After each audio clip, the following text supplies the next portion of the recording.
ஆசை குத்தாலத்து அருவி போல ஓட ஓயாம பேசி பேசி மாமா நீ உணர்ச்சிகளை தூண்டி பார்க்கலாமா வாயாடி லாபம் என்ன மாமா நீ விஷயங்களை ஆற போடலாமா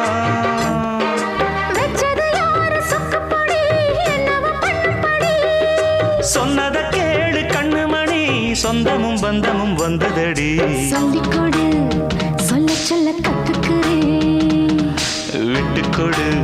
மிச்சம் இது தொட்டுக்கிறேன்